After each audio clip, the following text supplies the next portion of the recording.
Welcome to Ash Allen Talks, the premier podcast from Dubai. Join us as we explore the world of business and entrepreneurship with top entrepreneurs, finance experts, and professionals. Tune in for your dose of business inspiration.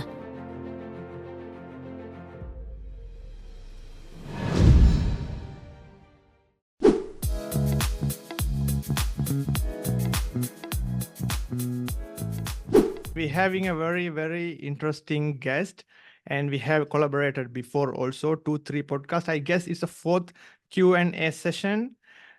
Taylor Proctor, welcome to Ash Allen Talks. Thanks so much, Ash. I'm excited to be here. I kind of feel like I'm a reoccurring, like when you watch sitcoms and things like that, it's like they have a reoccurring cast member. I'm kind of digging the vibe. So it's an honor to be here. I'm super excited. Actually, it's a kind of a very short introduction about Taylor. And if I have to long it, I need to say a lot about the smart movement and the stuff she have doing and the podcast. And she's doing a 500 plus podcast right now. And she's an incredible speaker and very motivational speaker. I have listening to her almost every day. And there's videos every day, new videos and new guests. So you can see her in everywhere. So she is amazing and a very good speaker I have seen in my life. Thank you. I appreciate that. It's such a nice thing to say. Yeah. And I need to mention one more thing. In Ash Allen Talks, you guys can find financial talks and business talks and all. But today we are specifically focusing on some marketing stuff and strategies. But the specific topic we are targeting on target audience and target market. So this is a term everyone is used to, but no one is not acknowledged about what's happening actually. And it's very hard to find the target market. Even for myself, finding a target audience, I'm thinking, is it an equal audiences or what kind of character they should have? And what are the characteristic and the kind of a group, or is it? And actually, Taylor, I would like to ask a first question. What is this term, target audience? How are you seeing this, and what's your thoughts on it? Yeah, so target audience or target market is the targeted audience that you want to connect with. So there's a saying that when you talk to everyone, you talk to no one. And what you want to do is, instead of talking to everybody, you want to really hone in on an audience that will resonate with what you have to say, that you're speaking to them precisely, and that your offerings, your services, your business, whatever it is that is that next piece actually makes sense for them. So I love to explore this specifically with like financial advisors. So if you're a financial advisor and you're like, yeah, I help everybody. Well, it's really hard to come up with your marketing. It's really hard to talk to somebody when you don't know where they're at and you're not really honing in or targeting a specific audience. So think about this. If I'm a financial advisor and I'm advising newly married couples, the advice and the things that they are worried about and they are thinking about, their aspirations, are completely different than someone who is 10 years away from retirement and wants financial advice and support there. A married couple with small children may have financial goals to be saving for college funds, where a couple or an individual who is freshly retired or is a few years away from retirement is really looking at things in a different life and perspective. And so when you look at it that way, you've really got to start to explore, if, for example, you're a financial advisor, who is the target audience? Because if I say, you're saving for college for your kids, and that's what I'm talking about in my marketing, well, that's great if my target audience has small children ages 3 to 12, right? And they're starting to think about saving for their children's college, but I'm completely disregarding the retiree who's thinking about, how do I sustain this over the next 20 years when I've now just left my job, or I'm planning on leaving my job. And that's not to say that there's one better than the other, but by honing in and targeting, you can speak to that ideal client and truly understand them, their pain points, their aspirations, or as I like to call them, their play points. And you'll make better connections in your marketing. You'll be better connected to actually make your sales and move your business forward with that targeted audience, as opposed to trying to talk to everyone. And it's like, well, they're not talking to me because they're not even talking about the fact I want to save for college for my kids, or they're not talking to me because they're not even talking about the fact of here's what you need to do to plan for retirement. So honing in on a target audience really supports them and you to have the right messaging, the right connections, the right contacts to actually lead to them working with you in business. By not having a target audience, you really start to flounder and fail, and saying you can help everyone means you're helping no one. Wow. With that note, Taylor, and the second question, I think you already assumed it. So we know this is the target audience, right? We can find in a society or in a sample basis. So how we identify this is my target market, or he or she will be my ideal customer in the future, or how can we make it as a funnel? And what is the process from we finding a target audience or a market, and how to make it in a value addition in a, I mean, let's say for an example, if I or someone is podcasting or doing some stuff in the Facebook or Instagram, so someone is listening to it anyway, actually, but is he or she is my audience or not? How can I find, and how can I add more value to that audience group? And what are the process will take to it? And how much time, or you see any time gap or anything? Because I see some people are there, they have launched YouTube like 2 months back. But if I see the subscribers amount, it will be like 400K, 500K. But if you see the real content inside, there's nothing, just kind of, showing off the stuff and all. For an example, I can mention here, the very good example, the famous Mr. Beast, right? Huh? So if you see what are the videos, what he is doing, you can't learn anything from the video, but it's kind of entertainment. The children are watching a lot, but the target audience is okay, this age group, and he motivating a lot of stuff there, and he's earning a lot of money from that YouTube channel, Mr. Beast. So how to find this channel or something is unique and it will give the right value for the target audience? Yeah. So there's a lot of components in that question. I think it first starts with identifying who it is you want to work with and connect with. And there's 2 ways that I have found to be the most beneficial. Actually, I'm going to say 3 ways. The most beneficial ways to find that ideal, that target audience. And the first is look at your current client base and who you love to work with, and then target more people like them. Wow. Right? Because I already have gotten them results. I know, or the transformation of the solution. I know what their pain points are. I know what their play points are. They're like my ideal client. If I could have 30, 50, 500 of this type of person, I would love life. Then that's who you start to target as your ideal audience, right? People like them. Because the other thing is if you have one, there's millions more, right? They are. It's not a fluke that you got one. If you can sell something to one client, or that one client is your ideal, that means you can sell it again and again. That means that there's more of that ideal client. So that's step number 1, is if you already have a current client base, look at those that are your favorite clients and start to target that audience that they fall within. If you don't have existing clients, I find that a lot of people are targeting themselves 5 years ago. So if you can flash back to the past and say, okay, 5 years ago, what was I struggling with? What was I wanting to do?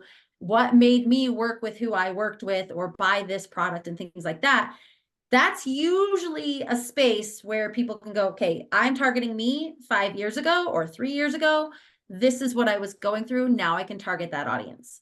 And then the third way is through market research. And you should have market research across the board on these, but I see a lot of people that will say, oh, I want to work with this audience. And in fact, I had a client that she was like, I want to work with this audience. I'm putting together a course to help support this audience.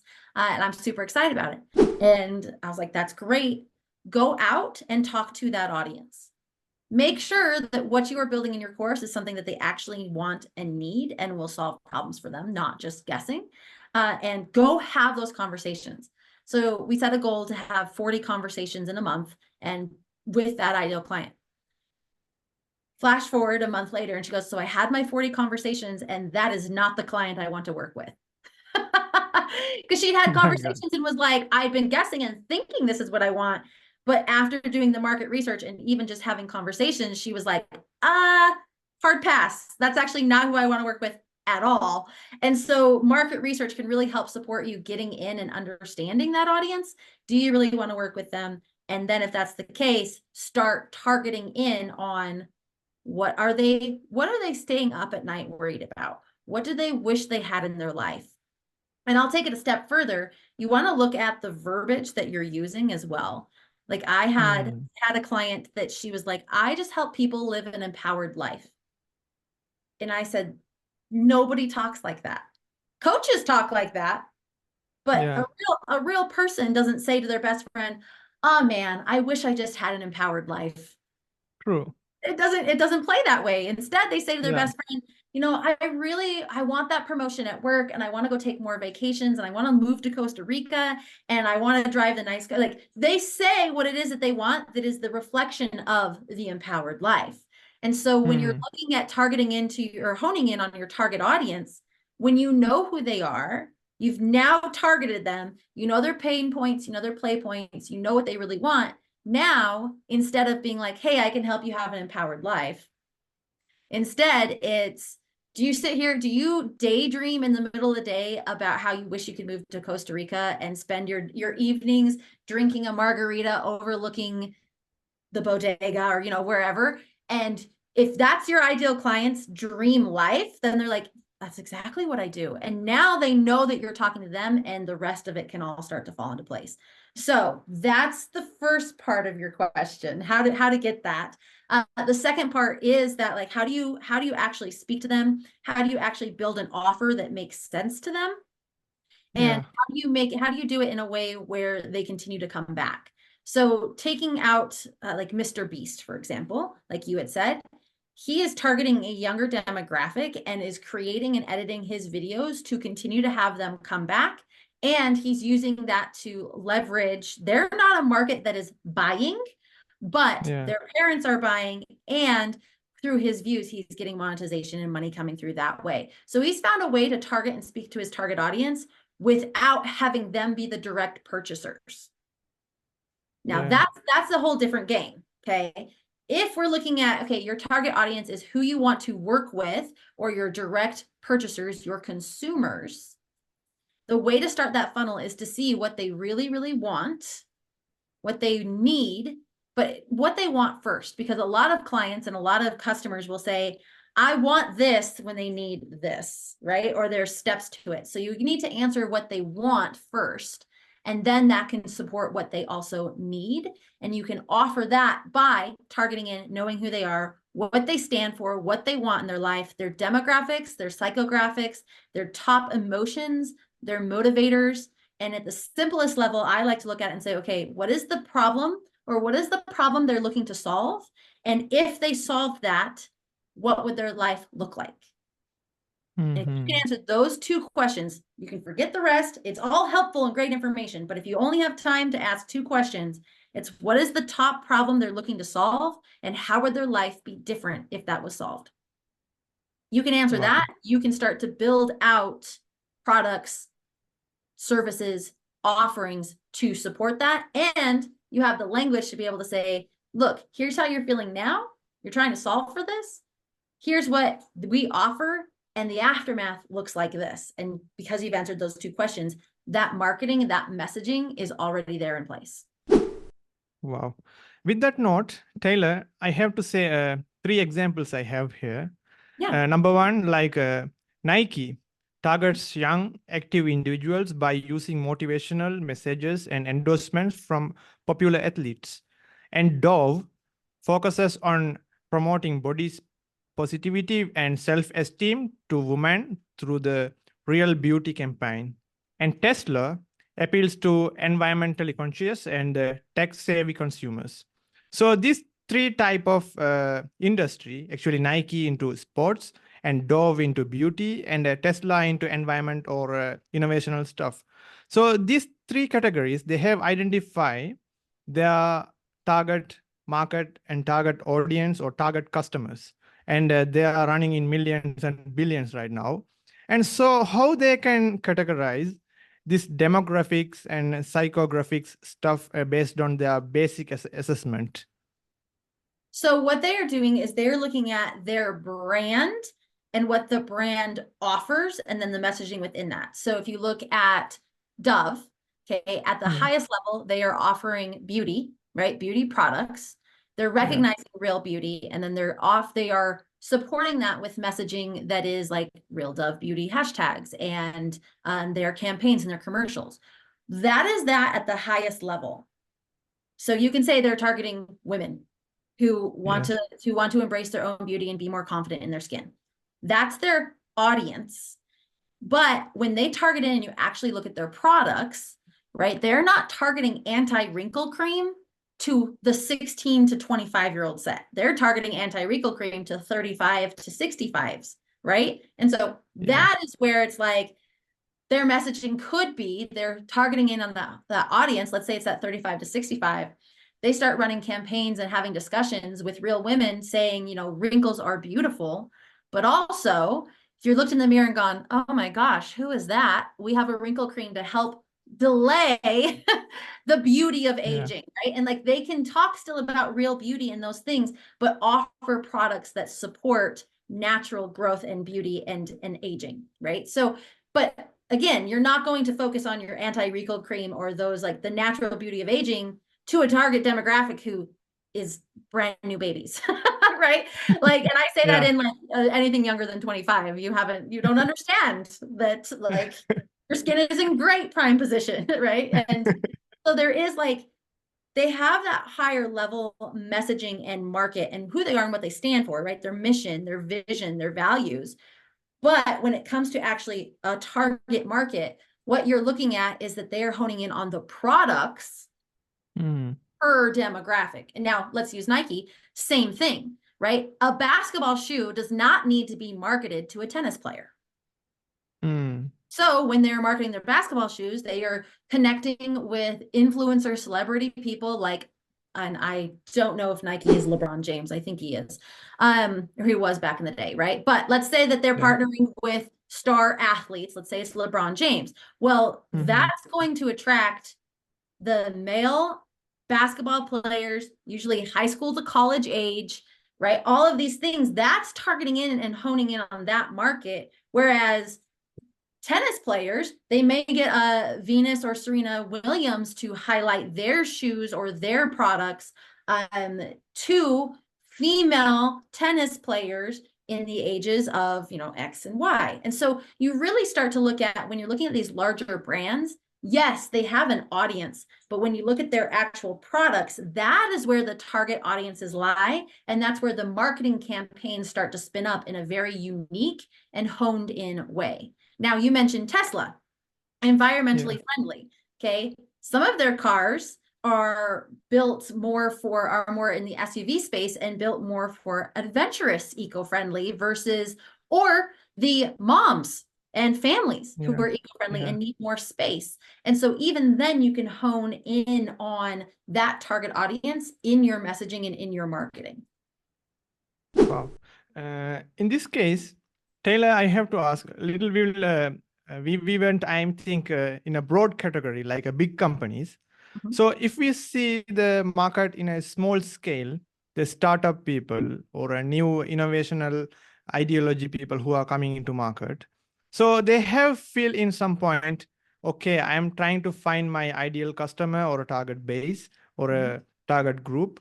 And at one point, I have wasted all my resources on it by searching it, or low conversion rates, or brand dilution, or competitive disadvantages, or some kind of resources they have losing when they're trying to find out these target groups.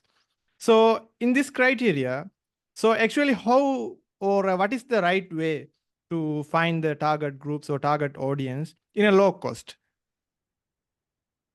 So the right way to find that target audience is, I would say at the basic level, get your boots on the ground and go out and talk to that ideal audience, right? And that could be as simple, and do that target market research. And that could be as simple as doing a post socially or sending an email out to your existing audience and say, hey, if you take this survey and answer these, 6 questions, we'll give you a discount or a gift card, or a post on Facebook being like, hey, I'm doing some market research. If you fall within this category, would you be willing to talk to me for 15 minutes? And actually, yesterday, I was on a call with someone who was like, hey, I'm doing market research. And would you answer these questions? You're in my ideal audience. I'm like, yeah. And so I answered those questions, and they now have the verbiage. They now have the pain points. They all have those things to then say, okay, now I can speak to this audience. I think where a lot of money and time and resources are wasted is by not getting specific enough. So I see a lot of businesses that will say, I help, or our product helps you feel less stressed, overwhelmed, and burnt out. Or maybe it starts with, are you feeling stressed, overwhelmed, and burnt out? We can help. Okay, but stressed about what? Everybody's stressed, overwhelmed, and burnt out right now. Right? Like everybody can look at that and say, well, that's me, right? So there's no real reason for them to say, that's me, right? So you have to say, are you stressed about all the moving pieces happening in your life and wondering where time is going? Are you overwhelmed by the ever mounting to-do list on top of laundry and dishes, right? Are you burnt out by feeling like you're constantly going, and never have a minute to rest and take a vacation with your family? Oh, snap. Now people are like, I feel this in my bones, right? And that's how you also can build brand advocacy and loyalty with your customers and your audiences at the same time. So you really want to speak in and get into the details of it. And so a lot of brands, it's a lot of wasted time, effort, and energy because the market research isn't done up front and they aren't getting detailed and specific enough. I came across somebody on Instagram the other day, and I was like, oh my gosh, genius. And she's not doing anything super crazy, but all of her content is like, are you a professional businesswoman over the age of 25 who is concerned about eating healthy and how that impacts the performance of your business?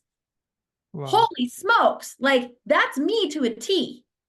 And I was like, I'm in. Like, tell me, like, you obviously know me, like, you're going to offer me something that answers that for me. I am in. As opposed to just, let's say, any other weight loss coach, which is like, yeah, I help people lose 20 pounds. Like, can you see, like, there's the huge difference there in the details. And so when it comes to not wasting time, effort, energy, and resources, go out and talk to the target market first. See if what they really need, the language they really use, and then get into the details of it and market with the details. Wow. It makes sense. And and you'll see it. Like, after this conversation, you, me, anybody watching and listening, right? You'll start to see it. When somebody's like, oh, are you overwhelmed? We can help. And it's like, overwhelmed by what? Like, talk to me, not everybody. And you'll start to see it. And you'll see it in the difference in the big brands too, where they will speak to the audience that they're targeting.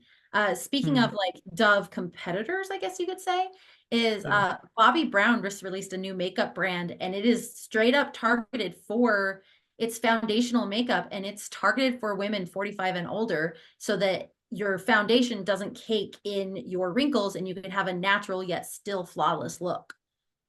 20-year-olds don't care about that. 35-year-olds don't care about that. But my sister, who's over 45, was like, have you seen the new makeup?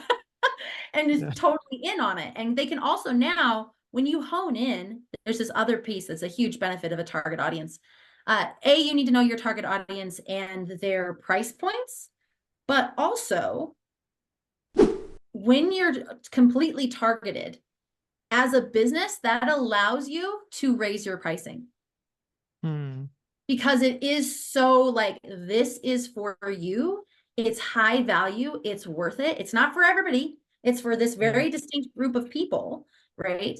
Now it has an exclusivity piece to it, and you can tend to charge more. So for example, that foundation, when I was talking to my sister about it, she was like, yeah, but it's like $100. And I'm like, but is it especially formulated specifically for this? So you can go buy a $6 foundation at the store, that you bought when you were 16 because that's all the money you had and you didn't really care. Or you can spend the investment in the makeup that's the high quality, organic, not caked into your wrinkles, built for and formulated for your skin tone, your skin type, right? It changes the game to go into a target market. You can charge more and you have a more loyal audience because of it as well. Mm-hmm. And Taylor, in this case, I having a question regarding, because let's say for an example, if a public speaker who come onto the stage and speaking or doing some stand-up comedy or something, so he know his audiences who love him and his speaking and all abilities and all. So what he's actually doing on the stage is he's focusing on one person and he's talking to that person and he understand, okay, he's smiling for my jokes, okay, he have that right humor and he is following me, and he is trying to satisfy only that one audience. So based on that, he is making sure, okay, all my audiences are happy and they are satisfied with my speech and all. So in this criteria, because he's doing why, because he know the stage is, I mean, the hall is full of people are target audiences. Because if we pick one, that's equal to 100. So he's targeting one person. So in this kind of scenarios, how it will be implication or implied on business?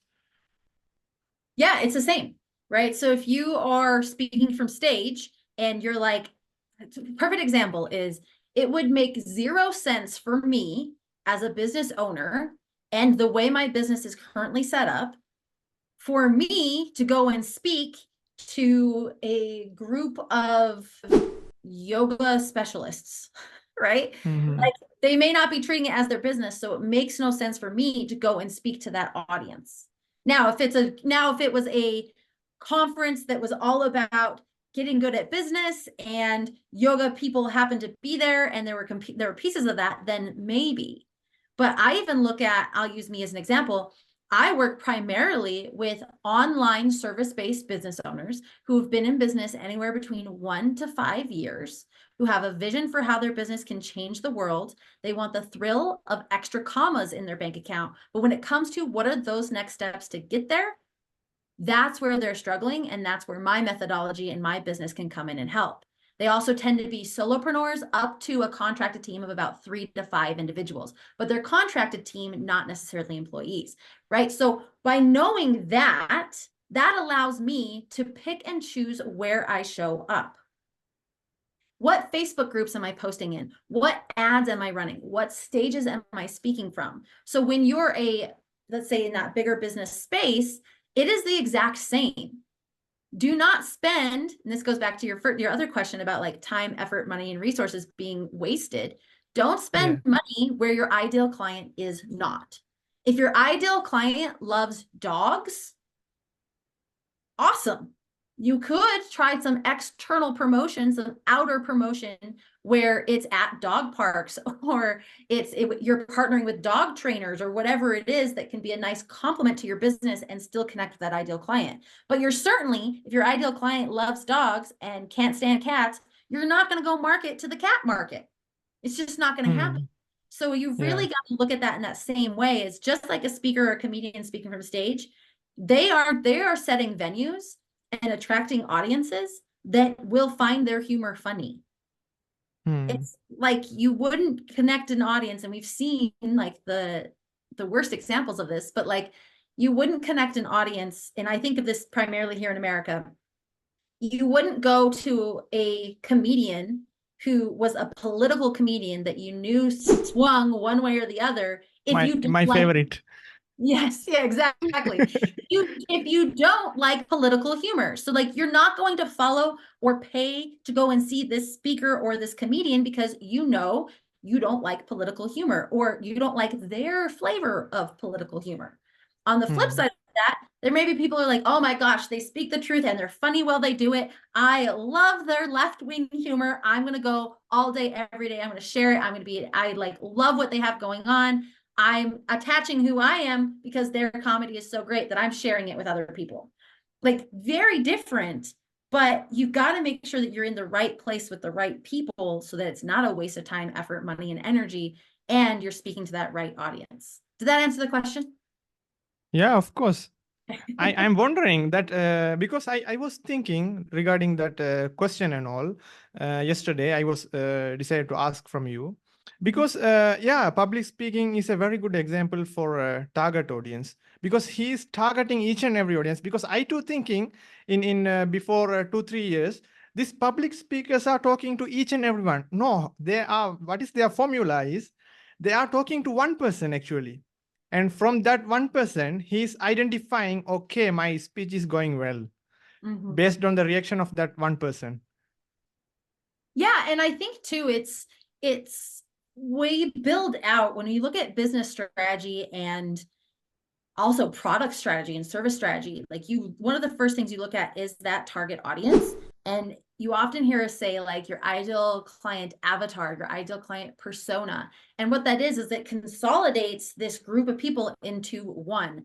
And I wish I could recall the brand, but I had read this once and I loved it. There was this group and they were partnering with a company. And so they were selling to being a third-party vendor for this company.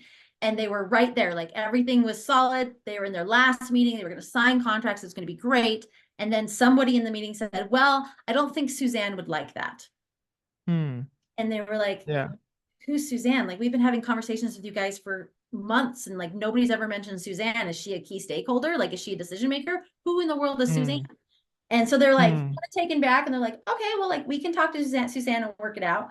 And then a little while later, somebody else was like, I think that might not resonate with Suzanne. And they're like, okay, sorry, but let's pause for a second. We haven't met anybody named Suzanne. Do they need to be involved in this meeting? They're like, oh, no. Suzanne is our ideal client. She represents our audience. So everything we do, we think about how Suzanne would appreciate that or how Suzanne would resonate or connect or not connect with that. And so they treated their ideal client persona, their avatar, as though it was a real person and where everything was citing back to that. So same thing with brands, same thing with speaking from stage. When you can hone in on one, you will capture the others as long as you're in the right environments. If you're connecting with one audience member and it happens and you're in a space where you're not connecting with anybody else, then that may be an issue. Right? Like you're connecting to your mom because she's cheering happy for you, and the rest of the audience. I'm a little bit of an introverted guy, and I'm observing, and I'm learning, and I'm studying a lot of things, and yeah, but I don't know why. I just when it's come to interaction with the people, I'm a little backwards. No, I think it's great. When you're like, if you're looking at, okay, where do I need to be? Like, I like to think of things very strategically. And so it's like, am I in a room where 80% is my ideal client? Perfect. Then I will focus on that one person because I know that they're a representation of the rest of the audience. And that's really what I'm saying is like really be strategic about where you go and how you connect with people, because you do want to be constantly having that Susanna or whatever, that ideal client in your mind and speaking to them. And Taylor, in this note, where we're talking about the target audience and target market, so actually a person or a business, how they can determine that if their target market and the efforts they have put on and to capture the target market and audience, how they can come to a conclusion, okay, we have done this well. We have spent like 1 million or whatever, and we have captured this much of target people, and they are who are mostly motivated towards our product or our services. And at which how we can compare and what are the matrices and how we can find what is the conclusion, how we can, the people keep spending a lot in this target audience and trying to capture a lot, even big companies, big scale companies. So what matrices, how they can find, okay, we have achieved this? Is based on the sales target or the people engagement level or likes, or because in social media is very tricky, very hard to find the right target audience. Why? I've seen some fake profiles. They have 2-3 millions of followers, but if you go and try to see the followers, you cannot see the hidden. Or if you try to see some followers, they are unhidden. They are bots and all. So how a business, a big scale business or a small scale business come to a conclusion, okay, I am doing well, I'm going in a right path. and the things are working well, and what are the matrices and how they can compare and what to do? Yeah, absolutely. So very first thing, my ears went, oh no, when you had said they spent $1 million and how do they know that it's working? Oh my goodness. I mean, I've worked with global brands like Google, Stanford University, Johnson & Johnson, et cetera. And I would never recommend spending $1 million to figure out if you're connecting to the right audience yet. Everything can be done on a small scale and tested and fine-tuned and then expanded, and then tested and fine-tuned and expanded, and tested and fine-tuned and expanded, right? Because there is so much testing and optimization that has to happen in business, right? That's testing and optimization, specifically in this case of your target audience, what messaging resonates with them, what visuals resonate with them, what colors, right? There's such a broad scope of things that you could look at that to spend $1 million and then be asking yourself, is this working? That's red flag central. I don't care how big of an organization and enterprise you are, like you don't need to be spending that kind of money. I don't think you do. I think the smart way is get it honed in on these smaller scales, spend $250,000 to get it honed in, then spend 500,000, then 70, and then by the time you're at that million mark of money spent, it is honed in. You do know that it's been successful. So that's number one. Number two, how do you know that it's successful? Well, first and foremost, you're going to look at the highest level, are sales happening? If sales are happening and they can be attributed to your marketing, your messaging, your ads, whatever that is there, sales are happening, then you know that it's working. Now, when we get to the testing and the optimization, it's what ads or what content is working. Well, this one really resonated, and we actually saw a big spike in engagement in our video when we said this. Let's take this and actually now create an ad and test it and more content and double down on what's working. You also can look at, so there's impressions and views. That's fine. That's usually through the algorithms. So like, I don't pay attention to those because they're trying to help find your target market. What you really want to look at is your actual engagement. You want to look at your subscribes and or your follows from your content. And you want to look at, again, those actual sales. And so there's a big piece from the top of the funnel, which is awareness, down to the second part, which is your information gathering, to the final part, which is evaluation, to then actual conversions. So there are metrics within each of those areas that you can pay attention to, you can test and you can optimize to make sure it's working on that smaller scale, that then you can put the money behind it to blow it up because you know that it will work. The third thing that comes to mind on this is the second part of the funnel, which is, if we turned it outside, it's a bow tie. And that is your customer retention, your loyalty, your advocacy. Okay, so let's say that you are bringing, you've honed in the whole first part of the funnel and you're making sales like crazy. Awesome. It is honed in, it's working. Now you can look at, through your attribution model, like everything's solid. Now you can look at, okay, are they repeat customers? Are they coming back? Do they have loyalty to us? Are they advocating for us and our services, our products, our brand? If they're not, then it's like you found the ideal client to come in one and done, and maybe that's your business model and that's fine. But there's also more money to be had and less costs attached to keeping existing clients. So then you can look at, okay, what needs to change on our back end in our execution, our customer experience, to build this into a more sustainable revenue generating, not only constantly selling cold, but now with a warm and already built-in audience. And so that's a very distant second, or third, but you really do want to make sure that you're watching all of those metrics and getting them into the sales, and then paying attention to the metrics after the fact and continuing to get sales from that audience. But the largest piece, it's working if you're making money. If you're not making money, it's not working. Yeah. So that's a very fine metrics, I think, because based on the money generation, so we can find, okay, it's reaching the people because they are buying or they are using the stuff. Yeah. And Taylor, I think we are reaching almost the end right now of the podcast, and we are talking for like 40 minutes right now regarding the target audiences, target market, and how they can promote and the spending, and how they can find, okay, they are going on a right path or not, and the things how working for small entrepreneurs, even for bigger scale businesses like Dove, Nike, and Tesla, we have discussed here, and a lot of information, to be frank with you and the audience. And Taylor, I would like to ask at last, what is the advice for the people who now searching for a target audience, because they don't know is it my target audience or not, but they keep spending a lot of money on Google ad and Instagram ads and Facebook ads. So what is your advice for those people?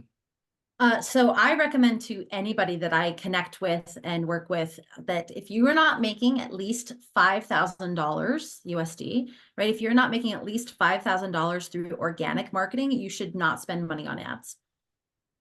A lot of people want to jump to ads for the quick win, but the likelihood of that happening is very much reduced if you have not honed in on your target audience enough to sell to them organically. So I see ads as a catalyst, not as a starter.